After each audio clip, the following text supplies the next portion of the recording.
अस्सलाम वालेकुम। जैसे कि हम लोगों ने चैप्टर इम्यूनिटी स्टार्ट किया हुआ था और इम्यूनिटी हमने उनके डिफरेंट लाइन ऑफ डिफेंस पढ़ ली, फर्स्ट लाइन पढ़ ली, सेकंड लाइन पढ़ ली, थर्ड लाइन ऑफ डिफेंस भी हमने कुछ हद तक की और फिर आज हम लोग थर्ड लाइन डिफेंस का दूसरा पार्ट कंप्लीट करेंगे, ठीक है।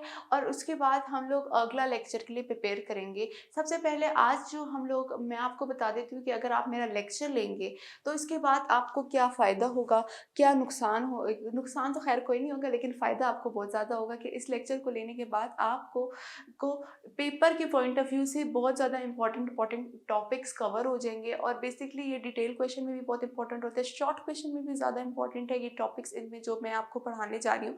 तो इनसे आपके लर्निंग आउटकम्स क्या है, जब आप ये चैप्टर पढ़ेंगे या ये टॉपिक्स पढ़ेंगे तो आपको क्या फ़ायदा होगा। तो सबसे पहले हमारे पास क्या है, हमारे पास सबसे पहले मैं आपको बताती हूँ कि हमारे लर्निंग आउटकम्स क्या है इस चैप्टर के। सबसे पहले मैं आपको पता चलेगा रोल निटी, ठीक है। और आपको क्या पता चलेगा एंटीबॉडीज की के बारे में कि एंटीबॉडीज क्या होते हैं और बेसिक उनका स्ट्रक्चर क्या होता है। फिर आपको पता चलेगा कि एंटीबॉडीज के मोड ऑफ एक्शन क्या होते हैं, कि किस तरह एंटीबॉडीज फंक्शन परफॉर्म करते हैं, उनके फंक्शंस, या हम लोग कह सकते हैं एंटीबॉडीज के मोड ऑफ एक्शन, किस तरह वो अपना एंटीबायोटिक फंक्शन एक्ट करते हैं, मतलब वो किस तरह बैक्टीरिया को रिमूव करते हैं और किस तरह बैक्टीरिया के ख़त्म करने में हमारे हेल्पफुल होते हैं। तो सबसे पहले हम लोग डिस्कस करते हैं role of B cells in immunity. तो जैसे ही आपको नज़र आ रहा है एक डायग्राम आपको दी गई है और ये आपको बेसिकली बता रही है क्या कि हमारे पास बी सेल्स किस तरह इम्यूनिटी में काम आते हैं। सबसे पहले मैं आपको बताती हूँ कि बी सेल्स क्या होते हैं। बी सेल्स क्यों इनको कहा गया है और ये इनकी बेसिकली क्यों इनको कहा गया है और क्या फंक्शन है, ये आज हम पढ़ेंगे और इसी लेक्चर में ही डिस्कस करेंगे। सबसे पहले बी सेल्स क्या होते हैं। बी सेल्स हमारे पास क्या प्रोड्यूस करते हैं, एंटीबॉडीज प्रोड्यूस करते हैं, ठीक है। और इन बी सेल्स हमारे पास क्या होते हैं, बी लिम्फोसाइट्स होते हैं, मतलब वाइट ब्लड सेल के एक टाइप ही होते हैं। क्या होते हैं हमारे पास, वाइट ब्लड सेल्स की एक टाइप होते हैं, उसे हम बी लिम्फोसाइट्स कहते हैं, ठीक है। बी लिम्फोसाइट्स अब हमने उसकी एक्टिविटी के बारे में पढ़ते हैं और इसकी एक्टिवेशन के बारे में पढ़ने की किस तरह ये एक्टिवेट होते हैं और अपनी जो नहीं है एक्टिविटी, डिफेंस एक्टिविटी परफॉर्म करते हैं। सबसे पहले बताते हैं बी सेल्स जो है क्यों इन्हें बी सेल्स कहा गया है। बी सेल्स इसलिए कहा गया है क्योंकि ये बोन मैरो में फॉर्म हुए हैं, पहली बार जो नहीं है ये बोन मैरो में डेवलप हुए हैं। और इसके अलावा एक और रीज़न भी बताया जा सकता है कि बेरस हमारे पास एक इंटेस्टाइन का रीजन है, इन क्या हमारे पास बर्ड्स के, उनके बर्ड्स के हमारे पास बेरस में ड्राइव हुआ है। उधर से हमें पता चला है कि वहाँ पे स्टडी करके हमें पता चला है कि यहाँ पे बी सेल्स होते हैं, तो बेरस में फाइंड होते हैं। अगर इसकी इम्यूनिटी बताएं हम लोग की कौन सी इम्यूनिटी है हमें शो करते हैं, ये हमें शो करती है एक्वायर्ड इम्यूनिटी, ठीक है। एक्वायर्ड इम्यूनिटी है तो हमारे पास क्या आ गई, स्पेसिफिक इम्यूनिटी हमें शो करती है। क्या स्पेसिफिक इम्यूनिटी शो करती है, बहुत स्पेसिफिक टाइप्स ऑफ सेल पे वो एक्ट करते हैं जो थर्ड लाइन पे आ जाते हैं, मतलब जो फर्स्ट लाइन को फलांग के, जो सेकंड लाइन ऑफ डिफेंस को फलांग के हमारे पास थर्ड लाइन ऑफ डिफेंस में आ जाते हैं, वो हमारे पास इन क्लासेस में इंक्लूड किए जाते हैं। बी सेल्स उनको जो है ख़त्म करते हैं, उनकी डिस्ट्रक्शन, इनकी प्रोलिफरेशन के काम आते हैं, ठीक है। हमने बोला स्पेसिफिक होती है। और जो ये इम्यूनिटी अगर इसकी एक्टिविटी की बात करें तो ये हमें बेसिकली बोलती है प्रोवाइड करती है ह्यूमरल इम्यूनिटी, या हम कह सकते हैं हमारे पास रिप्रेजेंट करती है, कौन सी इम्यूनिटी रिप्रेजेंट करती है, ह्यूमरल इम्यूनिटी करती है, मतलब एंटीबॉडीज के रिलीज से वो करती है। इसको किसी सेल की जरूरत नहीं, बस इसको एक एंटीजन को आइडेंटिफाई करना होता है और फिर वो एंटीबॉडी क्रिएट करती है। और एंटीबॉडीज में पहले भी पिछले लेक्चर्स में बता चुकी हूँ एंटीबॉडीज क्या होती हैं। एंटीबॉडीज बेसिकली हमारे पास एक सॉर्ट ऑफ केमिकल्स होते हैं और जो डिस्ट्रक्शन बेसिकली कॉज कर सकते हैं किसकी, पैथोजन की, एंटीजेंस की। और एंटीबॉडीज जो हमारे पास बेसिकली किस क्लास से बिलोंग करते हैं, इम्यूनोग्लोबिन क्लास से बिलोंग करते हैं। अगर आपने पिछले साल या आपने 9th-10th में भी पढ़ा होगा कि ब्लड सेल्स में भी इम्यूनोग्लोबिन्स होते हैं, एंटीबॉडीज़ होती है, ये सब हमारे पास इम्यूनोग्लोबिन ही है जो हमारी बॉडी को सही तरह फंक्शन करने में काम आते हैं, ठीक है। हमारे पास वो डिफरेंट टाइप्स ऑफ एंटीबॉडीज़ हमारे पास डिस्कवर हो चुकी हैं और फिर वो जो एंटीबॉडीज़ हैं वो स्पेसिफिक है किसी भी सेल्स के लिए, ठीक है। अब हमने सब बता दिया कि ह्यूमरल इम्यूनिटी है और ये इसको अगर नाम दे कि एंटीबॉडी प्रोडक्शन है तो आप एंटीबॉडी से ही समझ जाए ये हमारे पास कौन सी इम्यूनिटी है एंटीबॉडी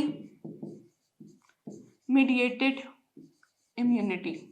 कौन सी इम्यूनिटी है हमारे पास? Antibody mediated immunity.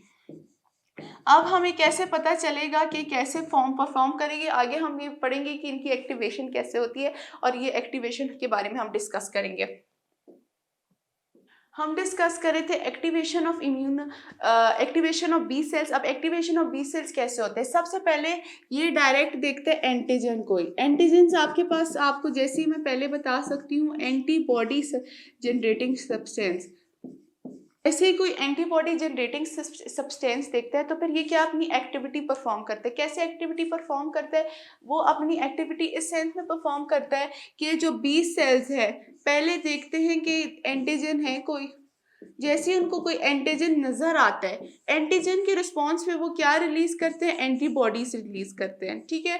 कभी कभार इनमें पता है क्या होता है, डायरेक्ट एंटीबॉडी रिलीज नहीं होती, माइटोसिस होती है और माइटोसिस से हमारे पास क्या प्रोड्यूस हो जाते हैं? प्लाज्मा सेल्स प्रोड्यूस हो जाते हैं।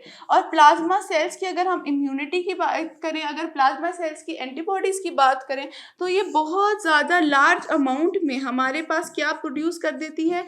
एंटीबॉडीज प्रोड्यूस कर देती है। और एंटीबॉडीज कौन सी प्रोड्यूस करती है आपको मैं बताती हूँ कि कभी कभार ये 2000 पर सेकेंड हमारे पास प्रेजेंट कर देती है। हमें लार्ज अमाउंट ऑफ एंटीबॉडीज हमारे पास प्रोड्यूस हो जाती हैं। किस तरह? प्लाज्मा सेल से अबाउट अगर बात की जाए तो अबाउट 1000 to 2000 पर सेकेंड आपके पास एंटीबॉडीज प्रोड्यूस हो जाती हैं। इसके अलावा एंटीबॉडीज के प्रोडक्शन के साथ साथ ये जो है जब कॉम्प्लेक्स फॉर्म हो जाते हैं एंटीबॉडी और एंटीजन का कॉम्प्लेक्स, एंटीबॉडी और एंटीजन का कॉम्प्लेक्स, जाहिर सी बात है एंटीबॉडी और एंटीजन एक दूसरे से कंबाइन करेंगे। इसके अलावा वो माइटोसिस करके और हमें क्या रिक्रूट करती है? बी सेल्स को, और जो बी सेल्स हमारे पास आगे फंक्शन कराते हैं।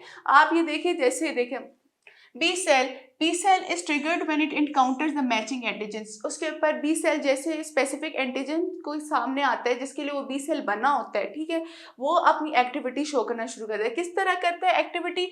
वो क्या करते हैं? एंटीजन को एनगल्फ कर लेते हैं। एनगल्फ क्या कर लेते हैं? अपने अंदर डाइजेस्ट कर देते हैं, अपने पेट के अंदर डाल लेते हैं, ठीक है।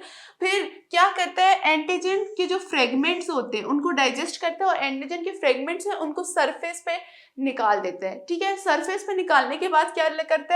The combination of antigen and MHC attracts the help of mature matching T cells, सही है। इसके अलावा जब वो मेच्योर हो जाते हैं या फिर हमारे पास जो एंटीजेंस होते हैं वो मेजर हिस्टोकम्पैटिबिलिटी कॉम्प्लेक्स के जरिए रिप्रेजेंट हो जाते हैं, तो क्या होता है हमारे पास जो है दूसरे सेल्स या तो टी सेल्स अट्रैक्ट होते हैं या हमारे पास बी सेल्स प्रोड्यूस होते हैं। टी सेल्स आप पहले पढ़ चुके हैं, वो क्या करते हैं? साइटोटॉक्सिक एक्टिविटी कॉज करते हैं और बी सेल्स को भी वो करते हैं। फिर बी सेल हमारे पास इंटर्न एंटीबॉडीज रिलीज और करती है, ठीक है। Cytokines created by T cells help the B cells to multiply and mature into antibody producing plasma cells। किस तरह प्लाज्मा सेल्स में साइटोकाइन्स जो है, साइटोकाइन जो हमारे पास किससे रिलीज हुए? टी सेल से। वो क्या करते हैं? बी सेल्स को मैच्योर होने में और मदद करते हैं और उनको किस में कन्वर्ट कर देते हैं? Plasma cells. प्लाज्मा सेल्स को मैंने फिर बताया था कि प्लाज्मा सेल्स हमारे पास बहुत ज़्यादा एंटीबॉडीज क्रिएट करती हैं, इसलिए एंटीबॉडीज हमारे पास इंटर्न प्रोड्यूस करती हैं। Released into the blood antibodies lock on to the matching antigens, the antigen antibody complex are cleared by the complement cascade और by the liver and the spleen. फिर हमारे पास क्या होता है? जो टी सेल्स होते हैं और जो एंटीबॉडी को प्लाज्मा सेल्स में कर देते हैं, प्लाज्मा सेल्स वो इंटर्न हमारे पास एंटीबॉडी रिलीज करती है। एंटीबॉडी के रिलीज से हमारे पास क्या होता है? जो जिस एंटीजन पे हमने अफेक्ट कराना हो, जिस बैक्टीरिया पे हमने अफेक्ट कराना हो या किसी इन्फेक्टेड सेल पे उसको अफेक्ट कराना हो, तो वो क्या करती है? उस अफेक्टेड सेल को क्या करती है? उनकी बाइंडिंग साइट्स को प्रिवेंट करती है, उनकी बाइंडिंग साइट्स को रोकती है, उनकी बाइंडिंग साइट्स को मूव होने नहीं देती हैं, उनकी बाइंडिंग साइट्स को दूसरे ऑर्गेनिज्म को इन्फेक्ट होने नहीं देती हैं।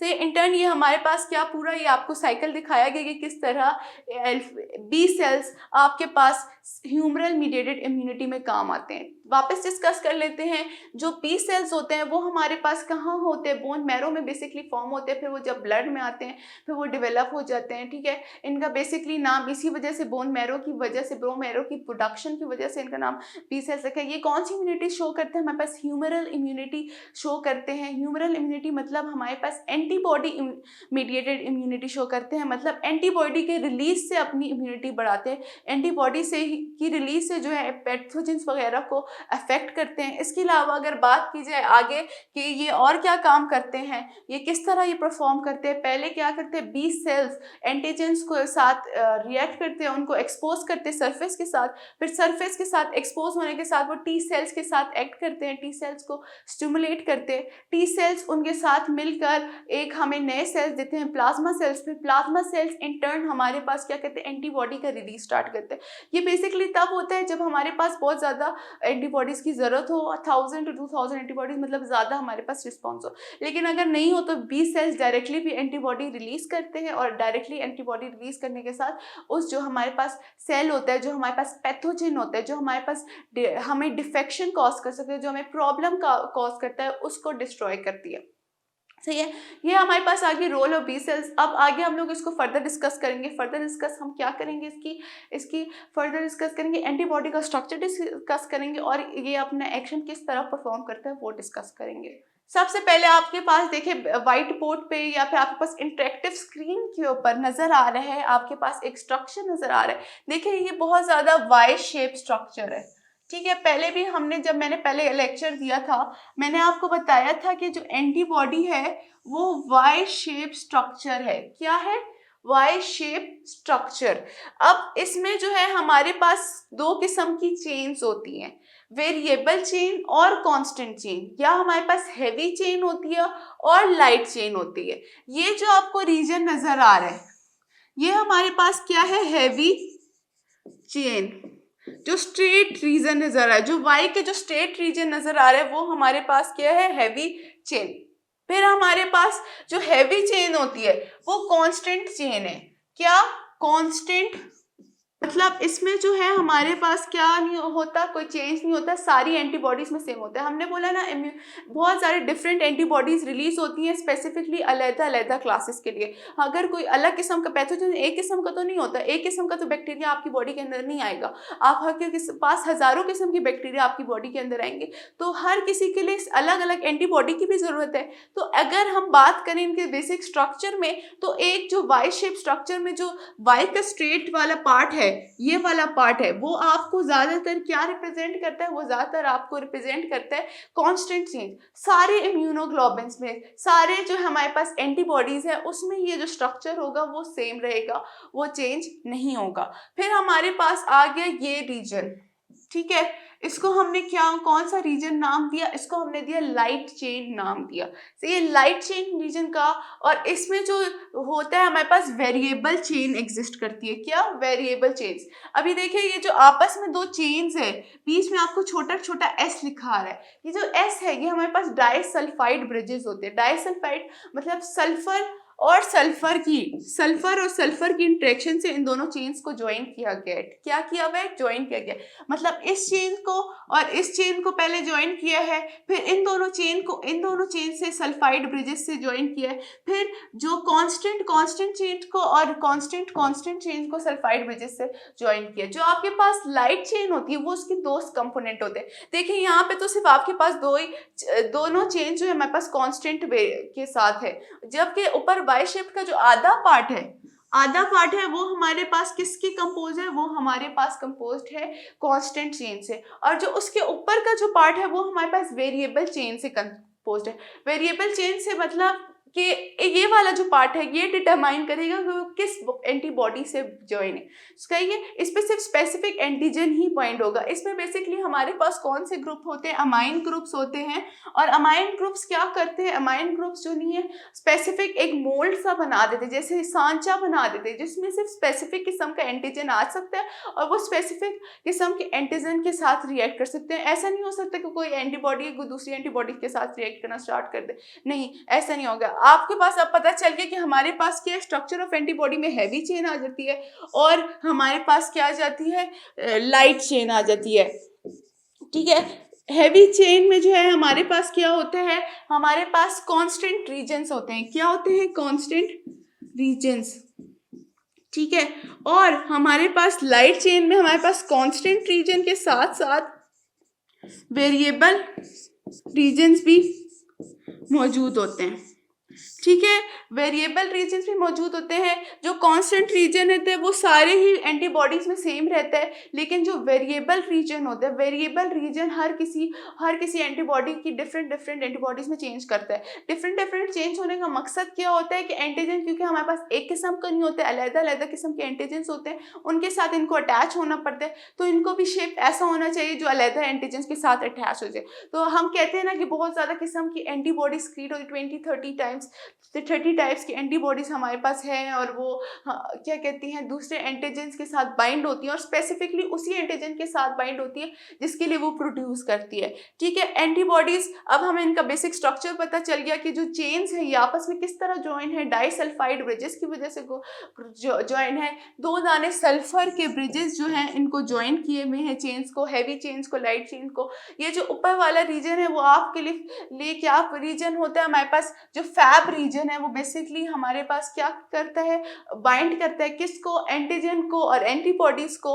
और जो हमारे पास हिंज रीजन होता है वो बेसिकली फ्लेक्सिबिलिटी प्रोवाइड करता है कि वो आराम से जो जाके एंटीजन के साथ अटैच हो जाए। वापस डिस्कस करते हैं, हमने डिस्कस किया structures of antibody, constant region discuss किया, वेरिएबल रीजन डिस्कस किया, हमने लाइट चेन डिस्कस की, हमने क्या की, हैवी चेन डिस्कस की, हमने डाइसल्फाइड ब्रिजेस डिस्कस किए, हमने ये इसकी एक्टिविटी डिस्कस की। अब हमारे पास अगला जो टॉपिक है इसका मोड ऑफ एक्शन, कि किस तरह ये अपनी एक्टिविटी जो हमारे के पास कहते हैं ना एंटीबायोटिक एक्टिविटी कैसे परफॉर्म करते हैं, किस तरह वो बैक्टीरिया को हार्म करते हैं, किस तरह बैक्टीरिया को डिस्ट्रॉय करता है और हमारी बॉडी को प्रोटेक्ट करता है। सही है, अब अगर हम बात करते हैं mode of action of antibody, different antibodies की डिफरेंट मोड ऑफ एक्शन है। कुछ एंटीबॉडी हमारे पास न्यूट्रलाइजिंग एंटीबॉडीज होती हैं, कुछ हमारे पास क्या होती है एक्टिवेशन ऑफ कॉम्प्लीमेंट सिस्टम, वो एक्टिवेट करती है कॉम्प्लीमेंट सिस्टम्स को, और कुछ प्रेसिपिटेशन कॉज करती है एंटीजेंस की, और कुछ हमारे पास क्या करती है फैसिलिटेट करती है फैगोसाइटोसिस एक्टिविटी को। सही है, हमारे पास कुछ क्या करती है फैगोसाइटोसिस एक्टिविटी को कॉज करती है। सबसे पहले अगर हम बात करें, जैसे ही एंटीजन एंटीबॉडी के साथ अटैच होता है, ठीक है, वो 4 किस्म के रिस्पॉन्सेस शो कर रहे हैं। ठीक है, आपके पास ये नजर आ रहा है। ठीक है, सबसे पहले हम डिस्कस करते हैं न्यूट्रलाइजिंग एंटीबॉडी। न्यूट्रलाइजिंग एंटीबॉडी क्या करती है, न्यूट्रलाइज करती है, किसको करती है, एंटीजन को न्यूट्रलाइज करती है। जैसे ही ये एंटीबॉडी एंटीजन की सरफेस से बाइंड हो जाती है, यानी किसी बैक्टीरिया के अगर एंटीजन है उसके साथ बाइंड हो जाती है, या किसी सेल्स के साथ, यानी साइटोटॉक्सिक सेल है, टी सेल्स है, बी सेल्स है, जो भी है, उनके साथ जब बाइंड हो जाती है, जो अपने ऊपर एंटीजन्स को रिप्रेजेंट कर रहे होते हैं, उनके साथ जब वो बाइंड हो जाती है तो वो उनके एरियाज को प्रोटेक्ट कर देती है, उनके एरियाज को क्या करती है, मूव नहीं करने देती, उनको नहीं अलाउ करती कि वो किसी और सेल के साथ बाइंड हो और फिर उसको भी बीमार करे, नहीं, वो इसको रोक देती है। कैसे भी रोक देती है, वो जाती है उस बाइंडिंग साइट से, जो बाइंडिंग साइट्स हमारे पास एंटीजेंस है उनके साथ रुक जाती है और उनको क्या करती है, प्रिवेंट करती है कि वो किसी और ऑर्गेनिज्म को वो ना हार्म कर सके।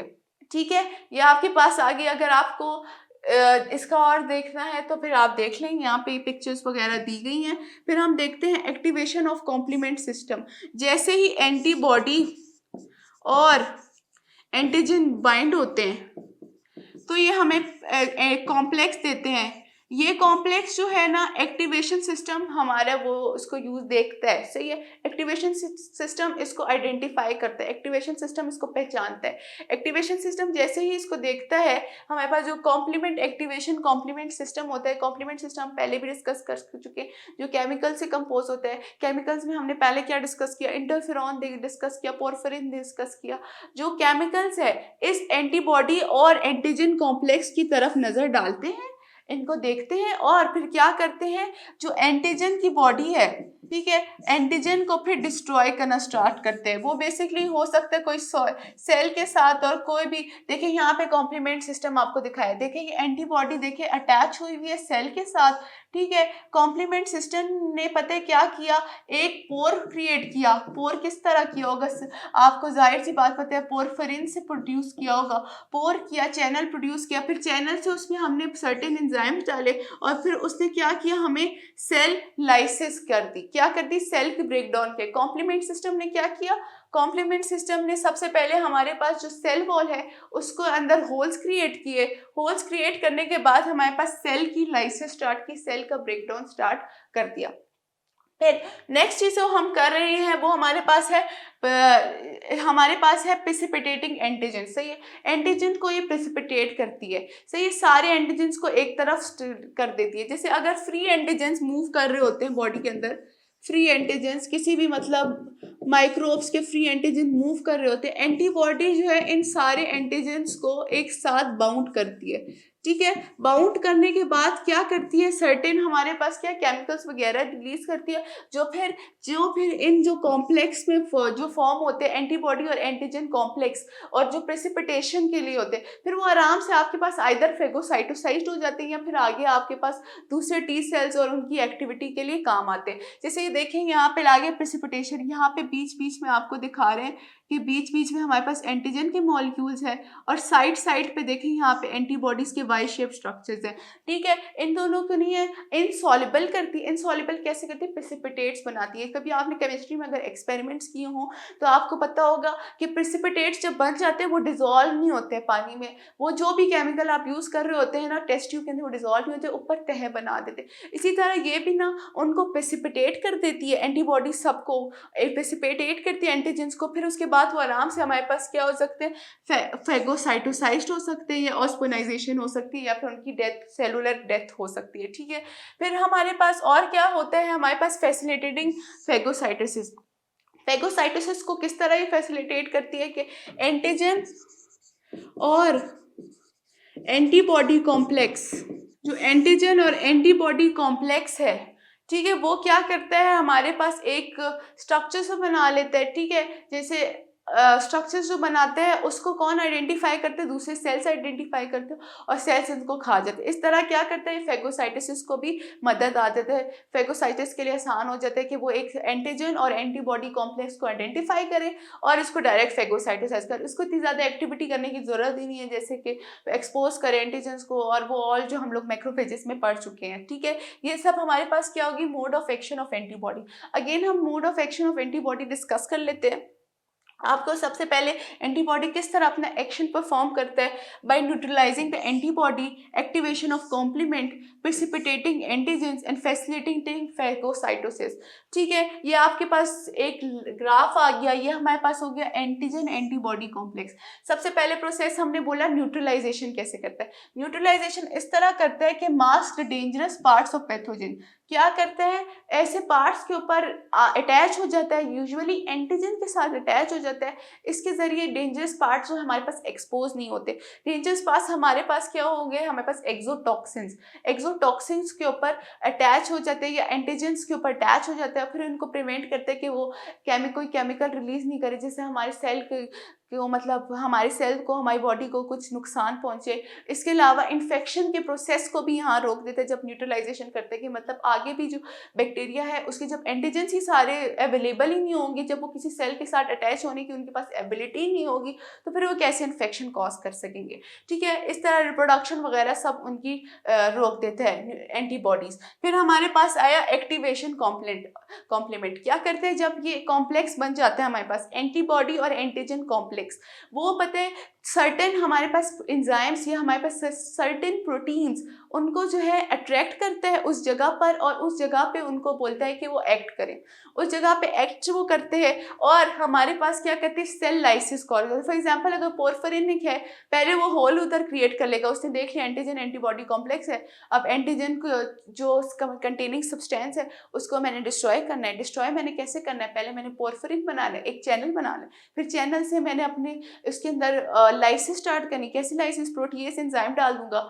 या फिर पानी में भरने की कोशिश करूंगा, फिर एकदम सेल बर्स्ट हो जाएगा और मेरे पास एक्टिविटी खत्म हो गई और मेरे पास वो जो हार्मफुल पैथोजन है वो हमारे पास खत्म हो गया। तीसरी चीज हमारे पास प्रेसिपिटेटिंग एंटीजेंस। कभी कभी ऐसा होता है कि जब आप सेलुलर एक्टिविटी कर लेते हैं तो एंटीजेंस जो है ना, सेल तो खत्म हो गया, बैक्टीरियल सेल तो खत्म हो गया, लेकिन उसका एंटीजेंस पीछे रह जाते हैं। एंटीजेंस क्या करते हैं, उनको इम्यूनोग्लोबुलिन्स क्या करती है, या फिर हमारे पास एंटीबॉडीज क्या करते हैं, इन एंटीजेंस को एक साथ करती है, इकट्ठा करती है, प्रेसिपिटेट करती है, उनके मतलब क्रिस्टल्स बना लेती है।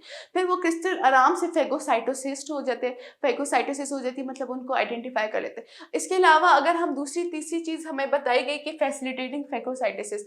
फेगोसाइटोसिस हमारे पास किस तरह करेगा कि फेगोसाइटोसिस इस तरह करेगा कि मतलब जब वो आइडेंटिफाई करेगा एंटीजन और एंटीबॉडी कॉम्प्लेक्स, क्योंकि वो ज़्यादातर अबाउट में भी हो सकते हैं, और हो सकता है कि कॉम्प्लेक्स को आइडेंटिफाई करेगा और कॉम्प्लेक्स को हमारे पास क्या करेगा, फेगोसाइटोसाइज करेगा, सेलुलर ईटिंग करेगा, उसको खा जाएगा, उसको एनगल्फ कर जाएगा। ये बेसिकली वर्ड्स आपकी बुक में यूज़ किए गए हैं। उसको सेलुलर ईटिंग करेगा और इस तरह वो अपनी जो नहीं है रिस्पॉन्स शो करेगा, इम्यून रिस्पॉन्स। इस तरह एंटीबॉडीज आपके जो सेल है, आपके जो बॉडी है उसको प्रोटेक्ट करते हैं। आज तक के लिए इतना काफ़ी है। आज हमने क्या क्या पढ़ा, आज हमने पढ़ा बी सेल्स का रोल पढ़ा, बी सेल्स के रोल के बाद हमने स्ट्रक्चर ऑफ एंटीबॉडीज पढ़ी, फिर हमने एंटीबॉडीज की मोड ऑफ एक्शन पढ़े, किस किस मोड ऑफ एक्शन से वो एक्ट करते हैं, न्यूट्रलाइजिंग एंटीबॉडी और activation complement precipitating agents, facilitating phagocytosis. इस प्रोसेस के जरिए हम करते हैं। आपकी जो बुक में डायग्राम है दी गई है वो बहुत आराम से दी गई है। अगर आप उस डायग्राम के फ्लो चार्ट जो आपको दिया गया वो अगर आप देख ले, वो भी आप आराम से ही रिप्रेजेंट कर सकते हैं। ठीक है, ये हमारे पास आ गया आज तक का लेक्चर। नेक्स्ट लेक्चर पे हम लोग एक्वायर्ड इम्यूनिटी पढ़ेंगे और हम लोग पढ़ेंगे कि एलर्जीज वगैरह क्या होते हैं, या फिर हमारे पास इम्यून से रिलेटेड डिसीजेस क्या होती हैं, और इसके बाद हमारा चैप्टर कंप्लीट हो जाएगा और फिर हम लोग का इंशाल्लाह बुक भी कंप्लीट हो जाएगी। Thank you.